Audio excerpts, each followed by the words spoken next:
Hi, everyone. Thanks for joining us. I'm happy to be back. We have a terrific show today. My favorite poems. The magnificent readers in order of appearance are Helen Richman, Corinne Conley, Kay Weissman, Toni Sawyer. Helen Richman is a graduate of the drama department of Ithaca College. She studied acting in New York with Lee Strasberg. She has appeared in A Hatful of Rain on Broadway and the national tour. At the Cherry Lane Theater off Broadway, she played Desdemona in Othello. Helen has worked with many legendary stage actors in summer stock like Bela Lugosi, Arthur Treacher, Nigel Bruce, etc. She is very pleased to be reading poetry for Harry's Poetry Hour. Corinne Conley has worked in the theater on Broadway, London's West End, and Toronto. In LA, she appeared on many sitcoms before waxing poetic for several years on Days of Our Lives. Kay Weissman began her career as a Spanish dancer, performing with the Jose Greco Dance Company, segued into acting in theater, TV, and film. Now, thanks to Harry Northup, very grateful to be learning about the beauty and excitement of poetry. Toni Sawyer, a native of Massachusetts, began her stage career at 14 when she played Becky Thatcher in a touring production of Tom Sawyer.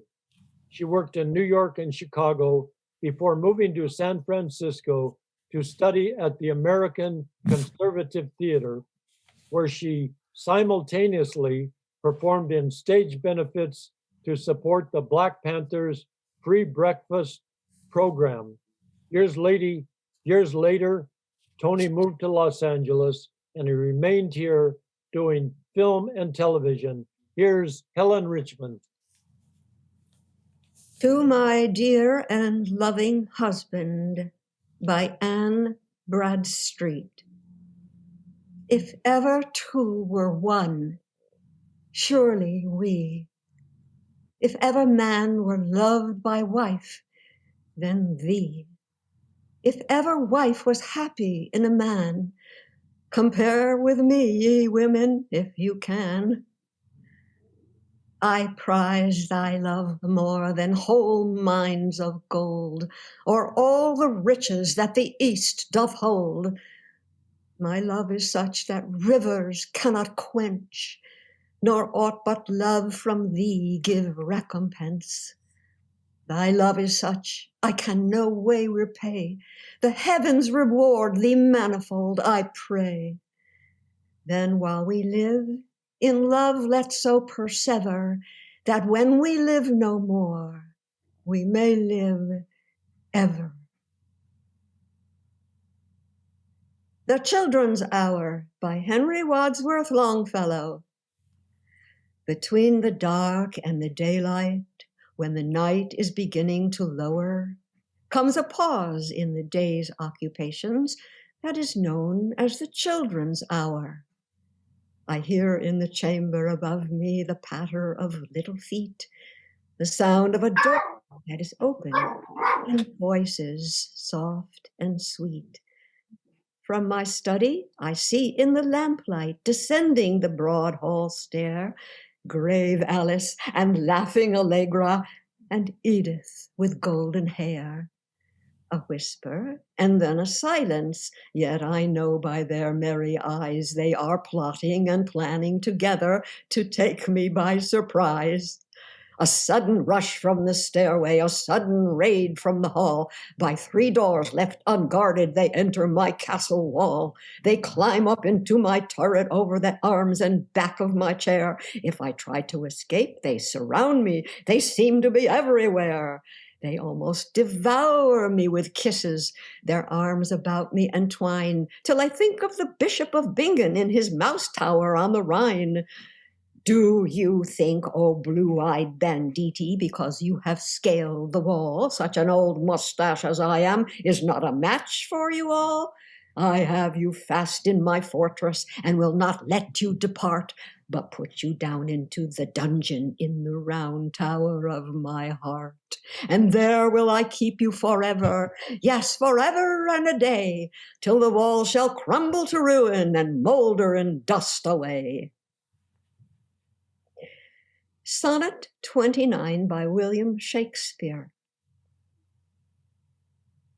When in disgrace with fortune and men's eyes, I all alone beweep my outcast state, and trouble deaf heaven with my bootless cries, and look upon myself and curse my fate, wishing me like to one more rich in hope, featured like him with friends possessed, desiring this man's art and that man's scope, with what I most enjoy, contented least.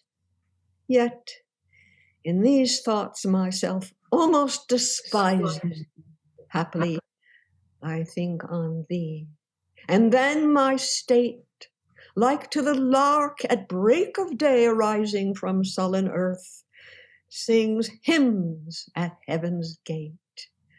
For thy sweet love remembered such wealth brings, that then I scorn to change my state with kings. Stopping by woods on a snowy evening by Robert Frost. Whose woods these are, I think I know. His house is in the village, though. He will not see me stopping here to watch his woods fill up with snow. My little horse must think it queer to stop without a farmhouse near, between the woods and frozen lake, the darkest evening of the year.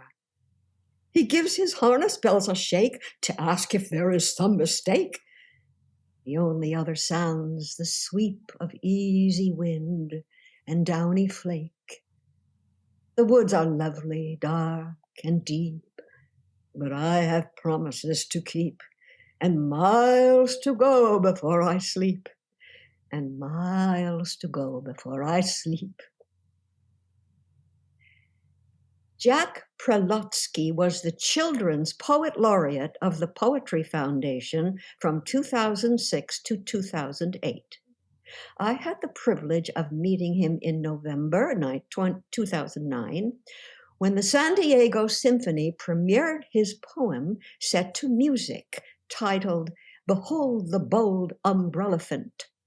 My son, Grammy winner Lucas Richman, was commissioned by the symphony to adapt the complete text of this work. The piece was later recorded by the San Diego Symphony with the poet, Jack Prelotsky, as the narrator. Here are two of the verses from the piece, Behold the Bold Umbrellaphant. Behold the bold umbrellaphant that's not the least afraid to forage in the broiling sun, for it is in the shade. The pachyderm's uncanny trunk is probably unique and ends in an umbrella that has yet to spring a leak. And so the bold umbrellaphant is ever at its ease, no matter if the temperature is 99 degrees. And when a sudden thunderstorm sends oceans from the sky, that fortunate umbrellaphant remains entirely dry. The ballpoint penguins. The ballpoint penguins, black and white, do little else but write and write. Although they've nothing much to say, they write and write it anyway. The ballpoint penguins do not think, they simply write with endless ink. They write of ice, they write of snow, for that is all they seem to know.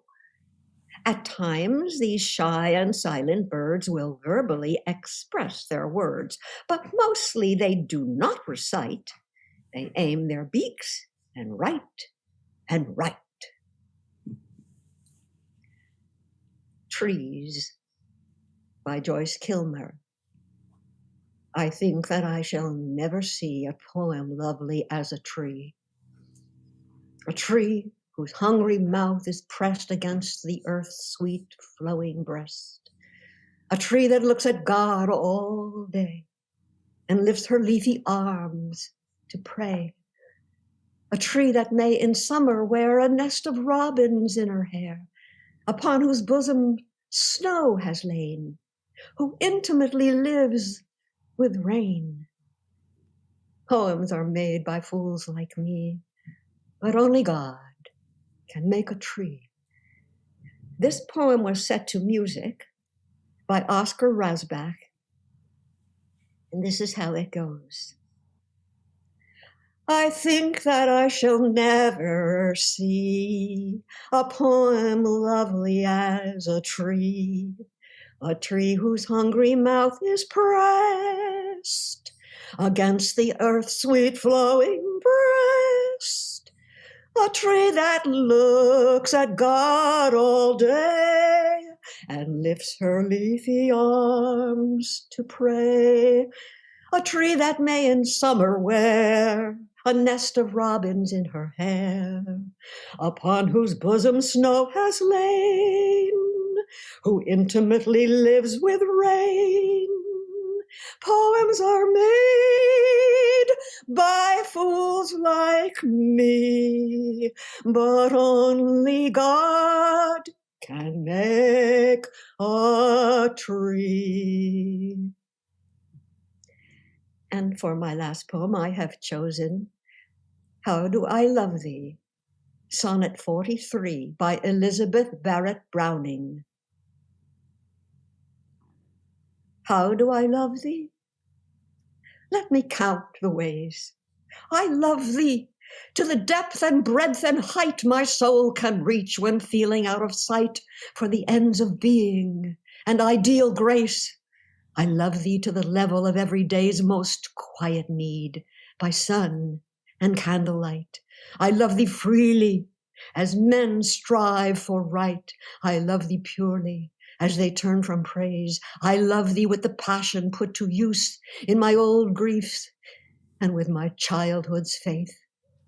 I love thee with a love I seem to lose with my lost saints.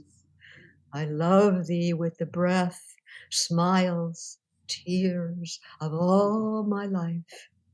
And if God choose, I shall but love thee better after death. Thank you, Helen. Helen of Troy Does Countertop Dancing by Margaret Atwood. The world is full of women who'd tell me I should be ashamed of myself, if they had the chance. Quit dancing, get some self-respect, and a day job. Oh, right, and minimum wage, and varicose veins, just standing in one place for 8 hours, behind a glass counter, bundled up to the neck, instead of naked as a meat sandwich, selling gloves or something, instead of what I do sell. You have to have talent to peddle a thing so nebulous and without material form. Exploited, they say. Yes, any way you cut it. But I have a choice of how, and I'll take the money. I do give value. Like preachers, I sell vision. Like perfume ads, desire, or its facsimile. Like jokes or war, it's all in the timing. I sell men back their worst suspicions that everything's for sale, and piecemeal. They gaze at me and see a chainsaw murder just before it happens, when thigh, ass, ink blot, crevice, tit, and nipple are still connected. Ooh, such hatred leaps in them, my beery worshippers. That, or a bleary, hopeless love. Seeing the rows of heads of upturned eyes, imploring, but ready to snap at my ankles, I understand floods and earthquakes and the urge to step on ants. I keep the beat and dance because they can't.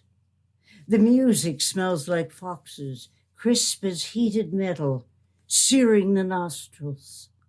Or humid as August, hazy and languorous, as a looted city the day after, when all the rape's been done already, and the killing, and the survivors wander around looking for garbage to eat.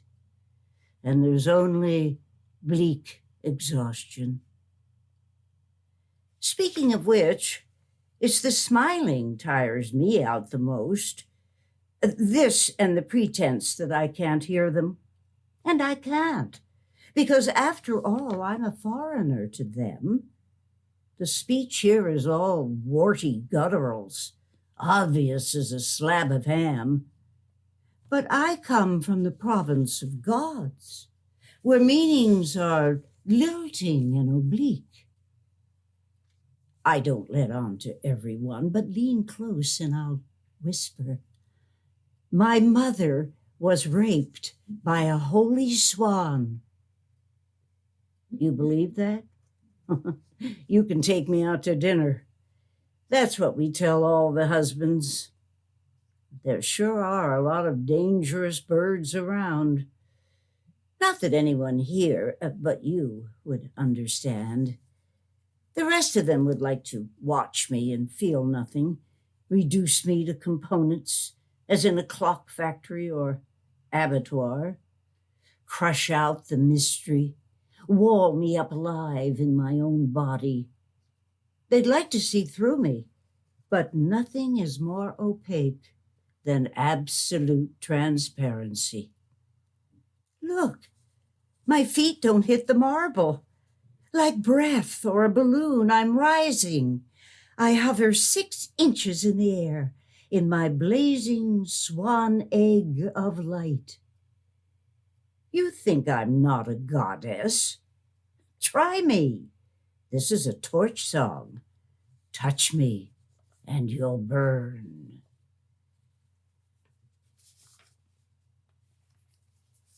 The Moment by Margaret Atwood.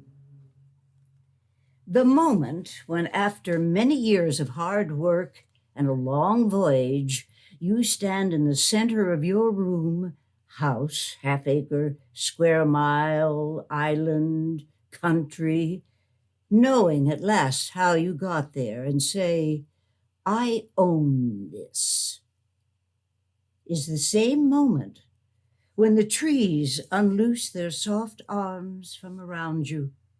The birds take back their language, the cliffs fissure and collapse. The air moves back from you like a wave, and you can't breathe. No, they whisper, you own nothing. You were a visitor, time after time, climbing the hill, planting the flag, proclaiming, we never belonged to you. You never found us. It was always the other way round.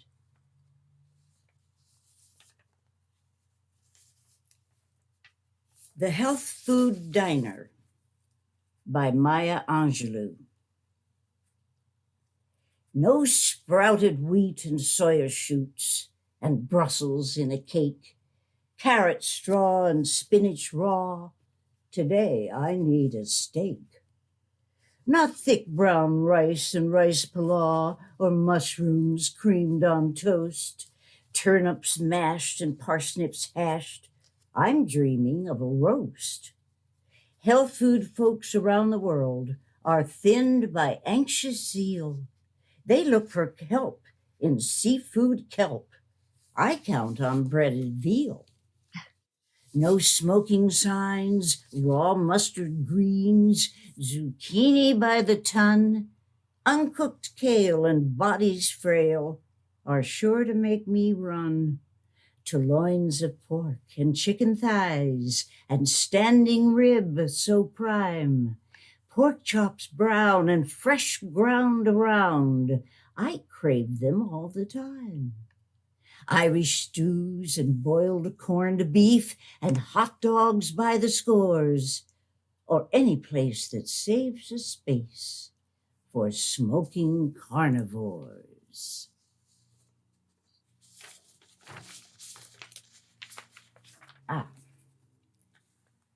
This next reading is from Holly Prado's poem, Weather, excerpts from Year 3, Part 4. 1. Tao Te Ching, maybe. The Tao counsels against restlessness, so I stare at our sky, its overworld seclusion, flat gray, like primer. Later, lingering sunlight, unenthusiastic. Nothing moves, not even three-story shadows, which always have a thing or two to show me. The Tao reminds me to yield, which seems easy at 80 years old. The Tao is a cure for heady ambition.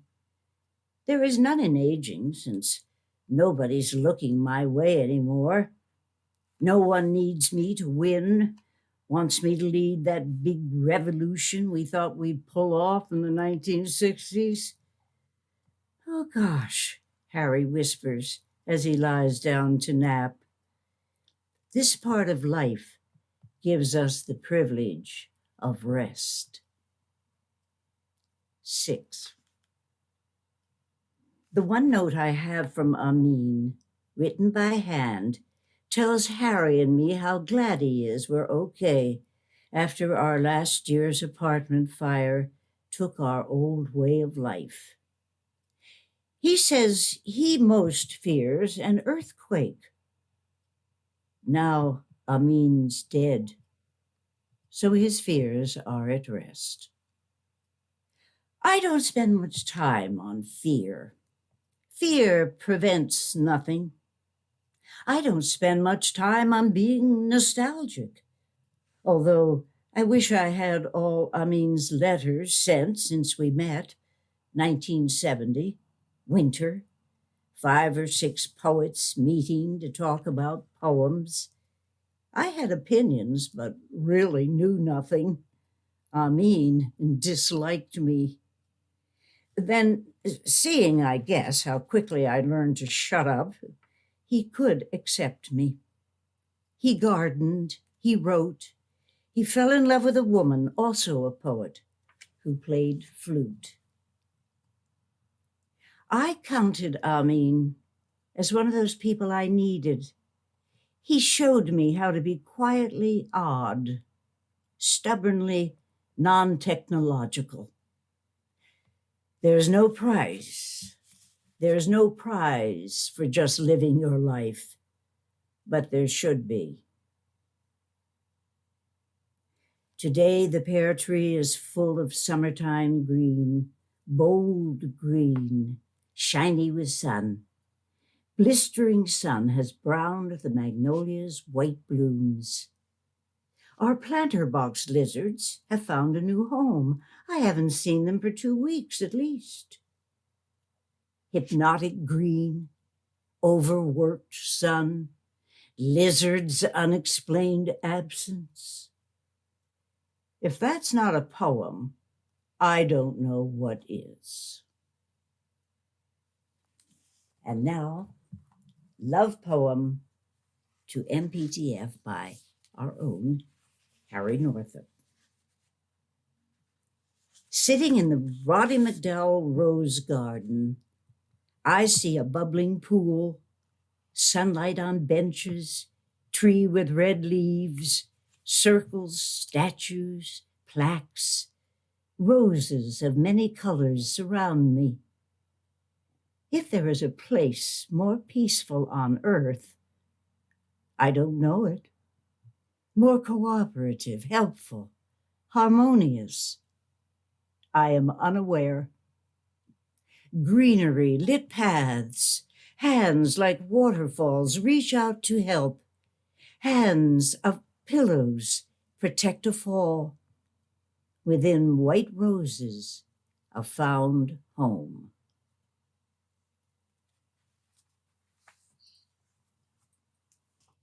This is the first poem I ever heard or ever learned, The Owl and the Pussycat by Edward Lear. The owl and the pussycat went to sea in a beautiful pea green boat. They took some honey and plenty of money wrapped up in a 5-pound note. They sailed away for a year and a day to the land where the bong tree grows. And there in a wood, a piggy wig stood with a ring at the end of his nose. His nose, with a ring at the end of his nose. Dear pig, are you willing to sell for 1 shilling your ring? Said the piggy, I will. So they took it away and were married next day by the turkey who lives on the hill. They dined on mince and slices of quince, which they ate with a runcible spoon. And hand in hand at the edge of the sand, they danced by the light of the moon. The moon. They danced by the light of the moon. The Arrow and the Song by Henry Wadsworth Longfellow. I shot an arrow into the air. It fell to earth, I knew not where. For so swiftly it flew, the sight could not follow in its flight. I breathed a song into the air.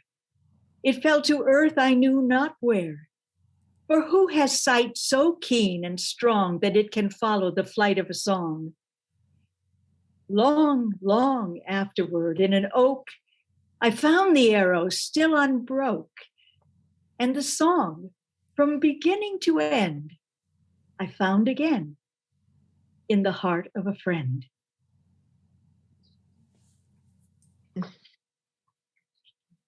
I Carry Your Heart with Me by E. Cummings. I carry your heart with me. I carry it in my heart, and never without. In anywhere I go, you go, my dear.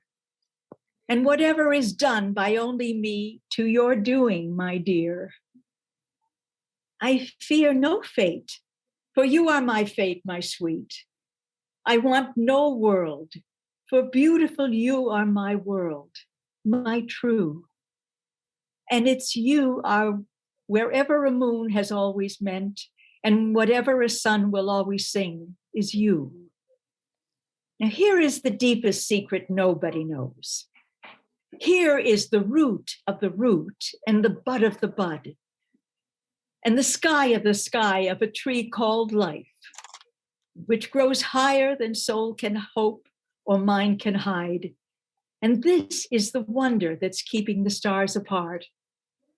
I carry your heart. I carry it in my heart.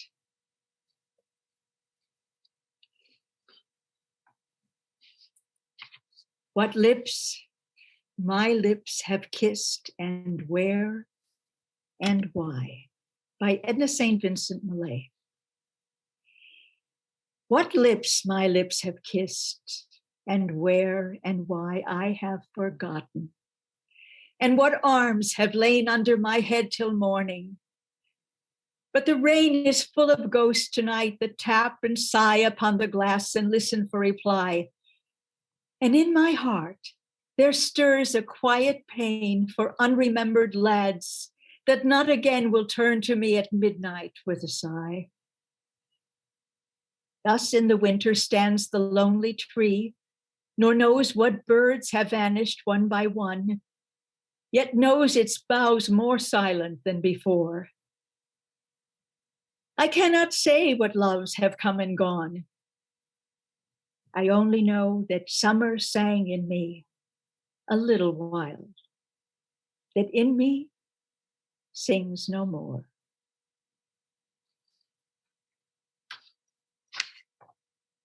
I Wandered Lonely as a Cloud by William Wordsworth.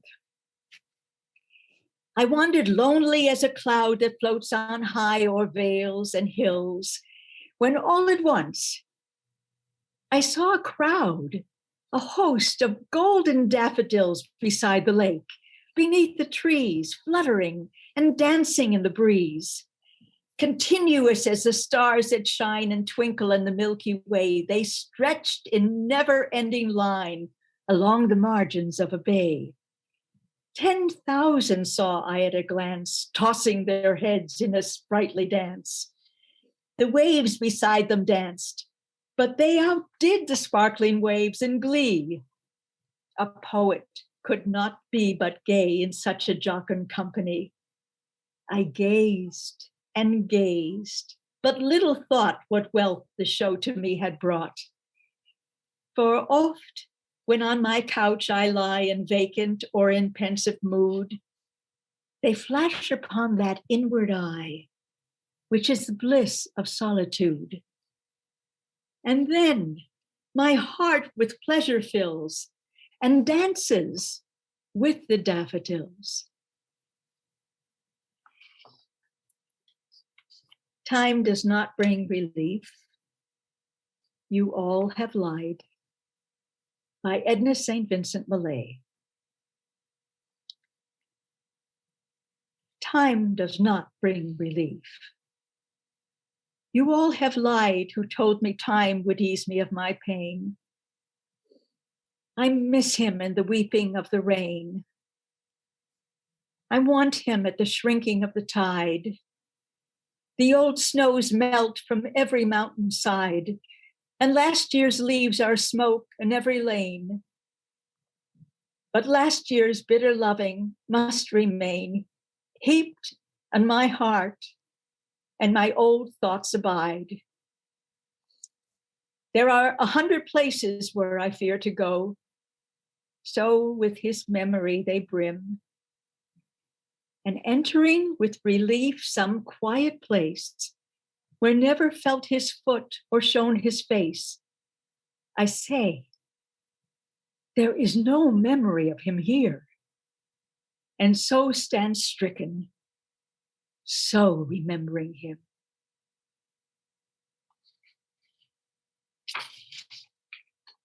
This is also from my childhood. The Jabberwocky, my last one, by Lewis Carroll. 'Twas brillig, and the slithy toves did gyre and gimble in the wave. All mimsy were the borogoves, and the mome raths outgrabe. Beware the Jabberwock, my son, the jaws that bite, the claws that catch. Beware the Jubjub bird, and shun the frumptious Bandersnatch. He took his warple, sword in hand. Long time the mansome foe he sought.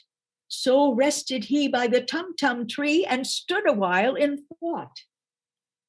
And as in uffish thought he stood, the Jabberwock with eyes of flame came whiffling through the tulgey wood and burbled as it came. 1, 2, 1, 2, and through the vorpal blade went snicker-snack. He left it dead, and with his head he went galumping back. And hast thou slain the Jabberwock? Oh, come to my arms, my beamish boy. Oh, frabjous day, Callooh, Calais, he chortled in his joy. 'Twas brillig, and the slithy toves did gyre and gimble in the wave. All mimsy were the borogoves, and the mome raths outgrave.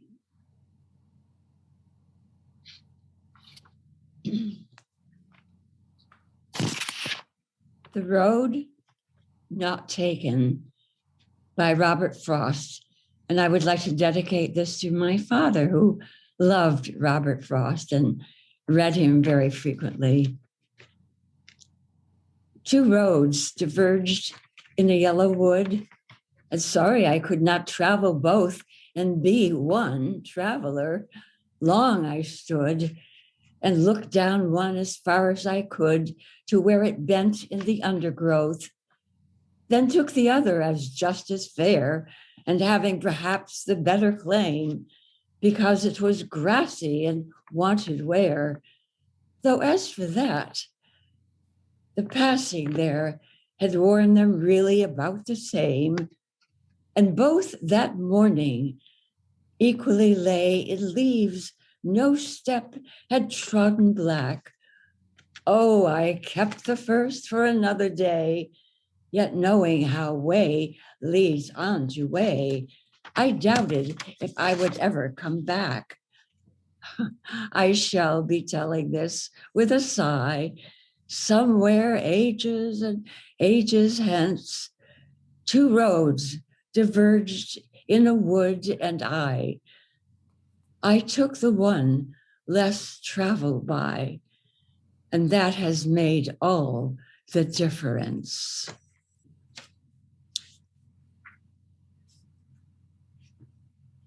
If You Forget Me by Pablo Neruda. I want you to know one thing. You know how this is. If I look at the crystal moon, at the red branch of the slow autumn in my window, if I touch near the fire the impalpable ash or the wrinkled body of the log, everything carries me to you, as if everything exists, aromas, light, metals. We're little boats that sail toward those isles of yours that wait for me. Well, now, if little by little you stop loving me, I shall stop loving you little by little. If suddenly you forget me, do not look at me, for I shall already have forgotten you. If you think it long and mad, the wind of banners that passes through my life, and you decide to leave me at the shore of the heart where I have roots, remember on that day, at that hour, I shall lift my arms and my roots will set off to seek another land. But each day, each hour, you feel that you are destined for me with implacable sweetness. If each day a flower climbs up to your lips to seek me, ah, my love, ah, my own, in me all that fire is repeated. In me nothing is extinguished or forgotten. My love feeds on your love, beloved. And as long as you live, it will be in your arms without leaving mine. Willie by Maya Angelou. Willie was a man without fame. Hardly anybody knew his name. Crippled and limping, always walking lame, he said, I keep on moving just the same. Solitude was the climate in his head. Emptiness was the partner in his bed. Pain echoed in the steps of his tread. He said, I keep on following where the leaders led. I may cry and I will die, but my spirit is the soul of every spring. Watch for me and you will see that I'm present in the songs the children sing. People called him uncle, boy, hey, said, you can't live through another day. Then they waited to hear what he would say. He said, I'm living in the games the children play. You may enter my sleep, people my dreams, threaten my early morning's ease, but I keep coming, following, laughing, crying, sure as a summer breeze. Wait for me, watch for me. My spirit is the surge of the open seas. Look for me, ask for me. I'm the rustle in the autumn leaves. When the sun rises, I am the time. When the children sing, I am the rhyme. No loser, no weeper, by Maya Angelou. I hate to lose something. And she bent her head. Even a dime, I wish I was dead. I can't explain it, no more to be said, except I hate to lose something. I lost a doll once, cried for a week. She could open her eyes and do all but speak. I believe she was took by some doll snatch and sneak. I tell you, I hate to lose something. A watch of mine once just got up and walked away. It had 12 numbers on it for the time of day. I'll never forget it. And all I can say is, I really hate to lose something. Now, if I felt that way about a watch and a toy, what do you think I feel about my lover boy? I ain't threaten you, madam, but he is my evening's joy. And I mean, I really hate to lose something.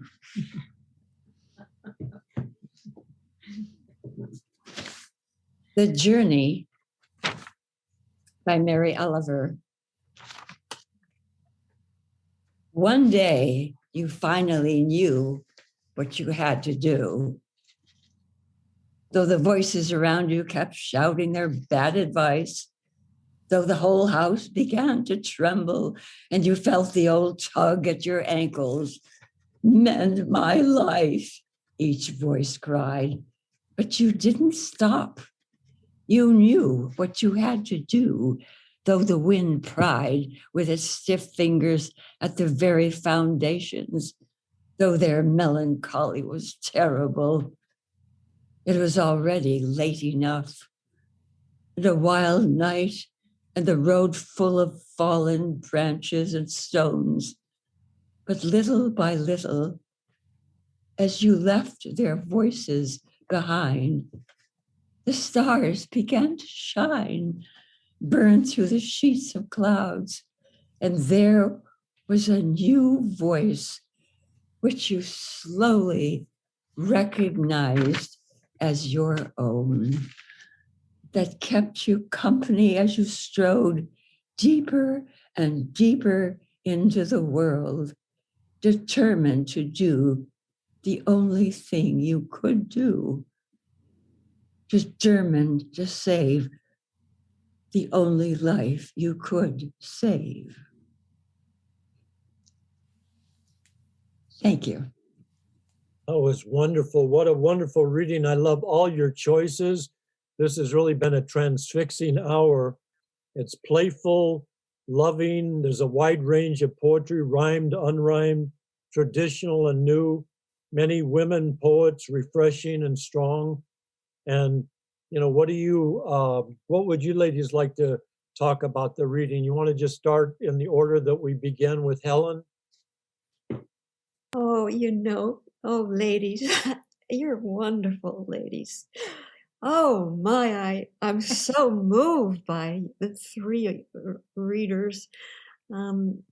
They're such wonderful actresses. So when they choose the poem, that means that it moves their own heart. And so when they read it, it's so full of their own emotion that it's like, it's such a treat to hear such personal things read, poems read with true emotion. I guess all poems really should be read that way, but sometimes it's harder when it isn't something that has really moved you from the beginning, but these were our choices.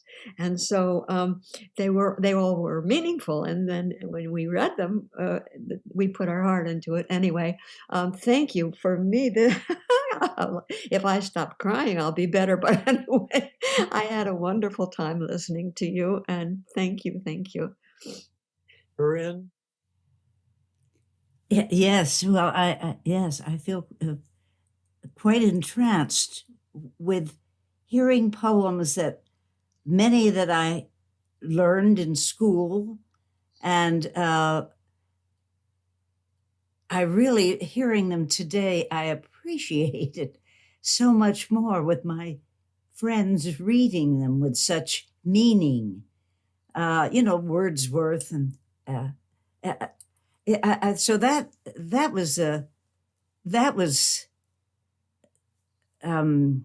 enlightening to me, and I don't know how I ended up with this everything contemporary. I didn't really mean to, but I think that's what is available to me, for one thing, or what I'm thinking about. But I liked hearing. I just liked hearing ones that I was familiar with from my youth, and they just seemed to be particularly beautiful to me. I guess the only poet that we two of us chose was Maya Angelou, which is really interesting. And I never read her poem Willie, which I thought was just great. Yeah, I loved it. So yeah, it was great fun to do it like this, and I just liked all your choices. In terms of what you're saying, poems like the Joyce Kilmer poem, Trees.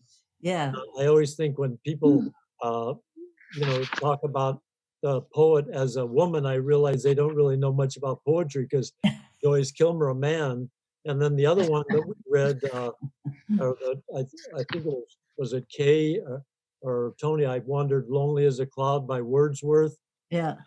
All these poems bring back so many memories, and some new ones too, new poems I hadn't heard. What would you like to add to this, Kay?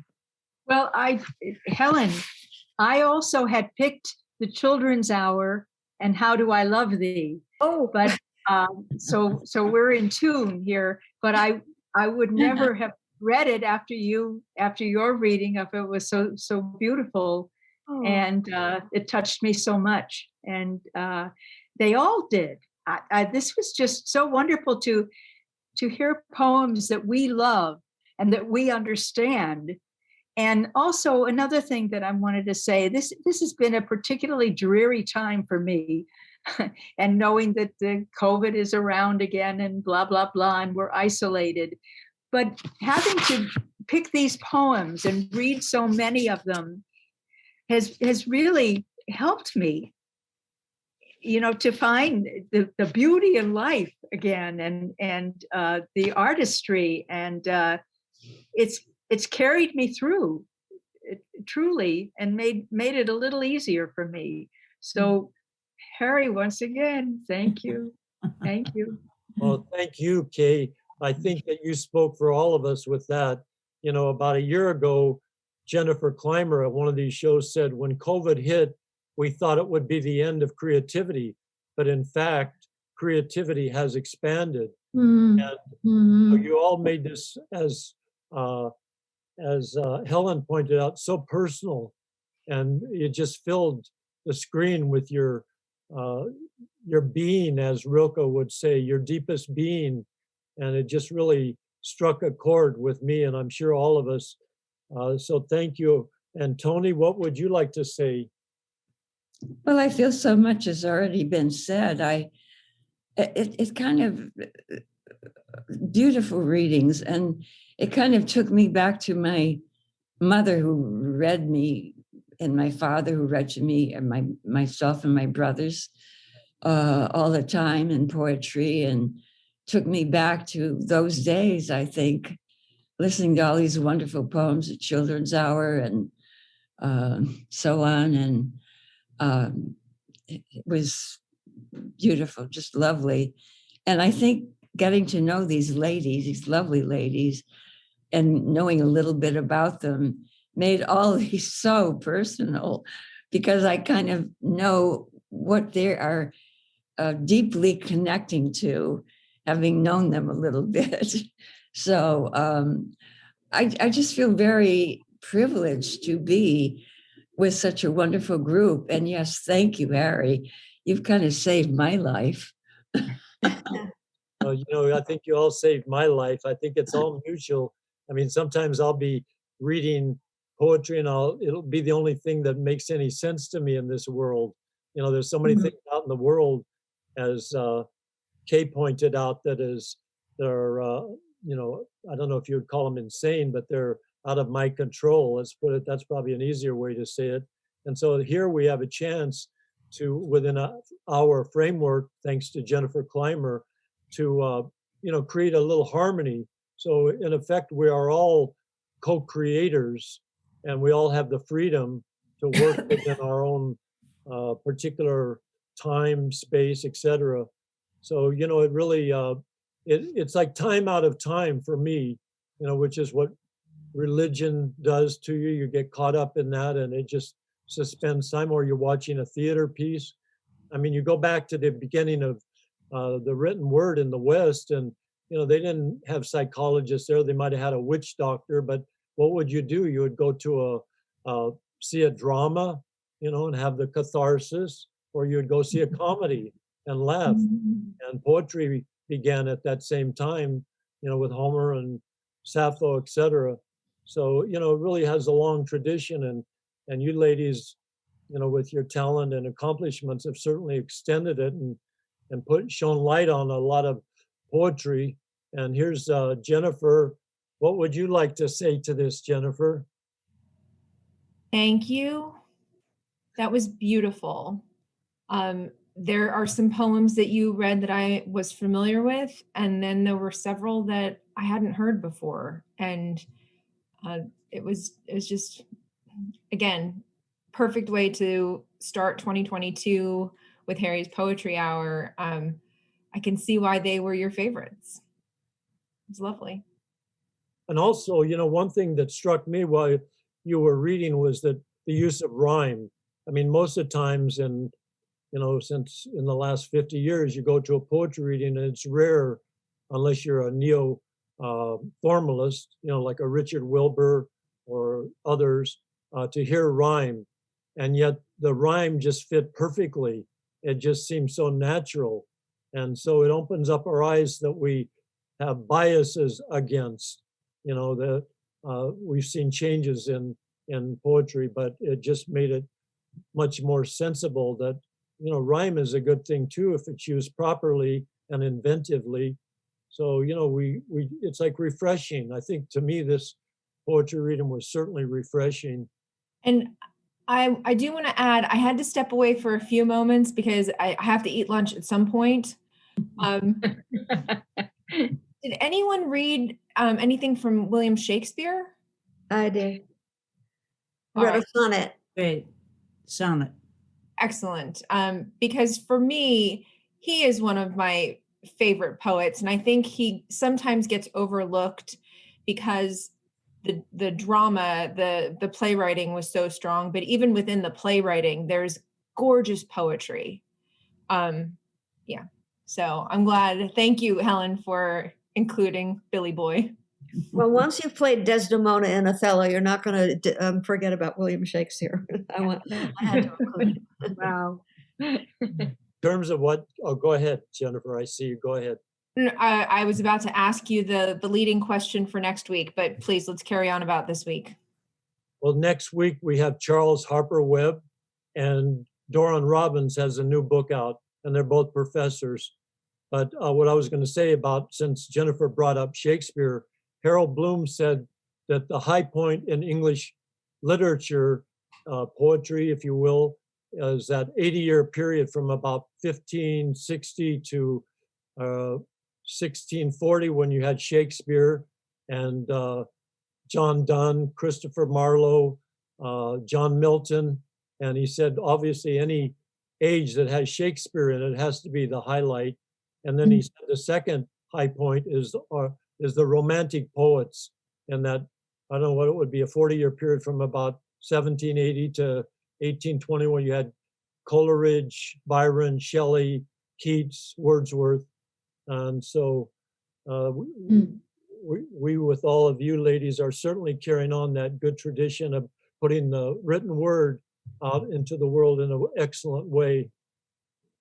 But I also want to say, it's important to put the caveat that that's the best poetry up to that point in that person's opinion, because you've got poets like Amanda Gorman, Maya Angelou, certainly. I know that you guys read from Maya Angelou, who is about to be on a coin. She's got a quarter.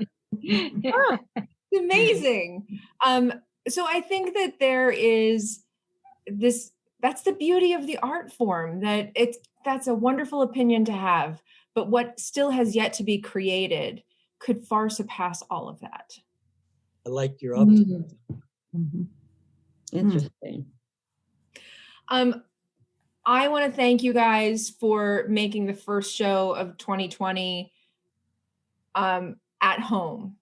That this was not, I love having poets from around the world, but when it's people that are part of the community, that are professionals, that share that artistry, for me, those are my favorite shows. Don't tell anybody else.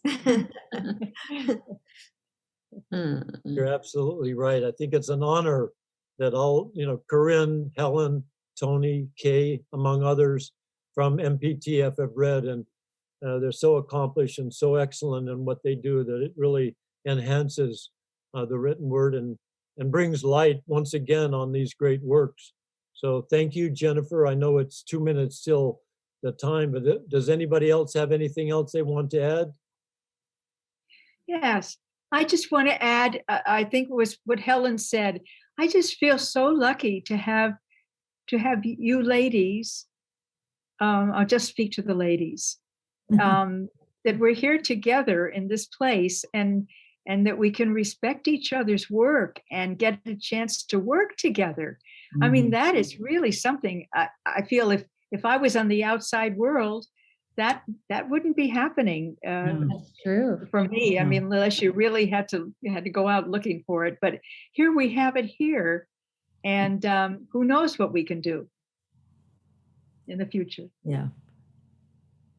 Well, I think that says it all right there. And so thank you once again, Helen, Corinne, Toni, Kay, Jennifer. Thank you for asking me to do this. It's a wonderful thing.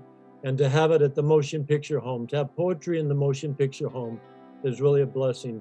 So thank you all, and onward and upwards.